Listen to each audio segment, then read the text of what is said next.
دو نوجوان وکیل ہمارے ساتھ موجود ہیں انصاف لائر فورم کے. ان کی آج اڈیالہ جیل میں خان صاحب سے ملاقات ہوئی ہے. متین، خان صاحب سے آپ کی ملاقات ہوئی، کیسے لگ رہے تھے خان صاحب؟ کیا بات چیت ہوئی ان کے ساتھ؟ خان صاحب پولیٹیکل حوالے سے تو پولیٹیکل لوگ بتائیں گے، ہم آپ کو لیگل چیزیں بتا سکتے ہیں، اور خان صاحب کے حوصلے کے حوالے سے بتائیں گے. خان صاحب کا حوصلہ میچ لیس، خان صاحب کا اسٹیمنا، حوصلہ میچ لیس. ہر کسی کو جواب، ہر کسی سے ملنا، ہر ایک ایشو پہ جو ہے وہ بریفنگ دینا. جو لوگ کہتے ہیں کہ خان صاحب جو ہیں وہ گر چکے ہیں یا کمزور ہو چکے ہیں، میرا پیغام ہے کہ اڈیالہ میں ایک شیر بیٹھا ہوا ہے، اس کو آپ آ کے دیکھیں کہ وہ گر چکا ہے یا پہلے سے زیادہ مضبوط ہے. ایک منٹ کے لیے، ایک سیکنڈ کے لیے ہمیں کبھی فیل نہیں ہوا کہ خان صاحب جو ہیں وہ انہیں کوئی پریشانی ہے یا کوئی چیز ہے، بلکہ ہمیں وہ حوصلہ دیتے ہیں. قوم کے لیے ایک ان کا پیغام ہے کہ میں اپنی قوم کے لیے کھڑا ہوں، میں اپنی قوم کو کبھی جھکنے نہیں دوں گا، تو آپ نے بھی نہیں تھکنا اور اپنے کپتان کا بالکل جو ہے وہ ساتھ دینا ہے. ایک چیز نوجوان جتنے بھی لوگ ہیں ان کے لیے جو میرا پیغام ہے، جو میں خان صاحب سے مل کے آیا ہوں، کہ اگر آپ نے موجودہ ارطغرل دیکھنا ہے، سلطان صلاح الدین دیکھنا ہے، تو آ کے اڈیالہ میں آ کے دیکھ لیں. متین، آپ کی خان صاحب سے جو مختلف جیلوں میں پاکستان تحریک انصاف کے ورکر قید ہیں، اس حوالے سے کوئی بات چیت ہوئی؟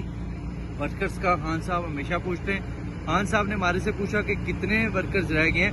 نہ صرف اٹک اور جیلم کے پوچھے، ملٹری کورٹس میں جتنے لوگ ہیں، جتنے لاہور میں ہیں، میاں والی میں، خان صاحب نے ان کے لیے ایک اسپیشل انسٹرکشن بھی دی ہے کہ اسپیشل ٹیمز بنائی جائیں، ان کی فیملی کا خیال رکھا جائے، اور جتنے بھی اسیران ہیں ان کا جیل میں بالکل، کیونکہ گرمی ہے تو ان کا خاص طور پر خیال رکھا جائے. اپنے ورکرز کا خان صاحب نے بولا کہ جس طریقے سے میرے ورکرز نے جو ہے وہ یہ جو جنگ کے حالات تھے، جس طریقے سے ایک قوم بن کے کھڑے ہوئے، تو سب کو اپریشیٹ خان صاحب نے کیا. بھائی جان، آپ بھی ملاقات میں موجود تھے، بتائیں خان صاحب نے کیا پہنا ہوا تھا، کس حال میں تھے خان صاحب؟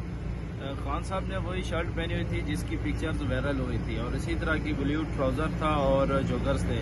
ہمیشہ کی طرح خان سپر فٹ تھے، ہم سے زیادہ ینگ اور انرجیٹک نظر آ رہے تھے، اور کسی قسم کی نہ کوئی پریشانی، ایسا نہیں لگ رہا تھا کہ وہ قید و بند میں تھے. میری خان صاحب سے بلوچستان کے حوالے سے بات ہوئی تو بلوچستان کے معاملات اور حالات جب بتایا تو خان صاحب نے انتہائی افسوس اور تشویشناک کا اظہار کیا ہے. خان صاحب نے یہ کہا ہے کہ بھی ان مقتدر طبقوں کو چاہیے کہ بھی جو بلوچستان کے حالات اگر آپ بہتر نہیں کریں گے تو آپ کا جو دشمن ہے، خصوصاً مودی کا انہوں نے ذکر کیا، تو وہ ایسے ایلیمنٹس وہاں پہ انوالو ہوں گے. اور پھر میں نے ان کو بتایا کہ سالار بھائی کے حوالے سے وہ انتہائی خوش ہوئے، اور سالار بھائی کو انہوں نے میرا سلام بھی دینا. ساتھ انہوں نے یہ بھی کہا ہے کہ بھی جو ایکٹیویٹی کرنے جا رہے ہیں بلوچستان کے لوگ کل، تو میں اپنی طرف سے ان کو کہتا ہوں اس کو آپ آن کریں اور بھرپور طریقے سے اس میں شرکت کریں. کل جو مارچ ہو رہا ہے، جو سالار خان کا وہاں پہ استقبال جو کل بلوچستان کے ساتھی جو لوگ کرنے جا رہے ہیں، اور امید ہے انہوں نے کہا کہ بھی یہ میری طرف سے انسٹرکشن ہے، آپ ان کو جا کے کہیں کہ بھی اس کو میں آن کروں اور اس کو آپ لوگ کریں.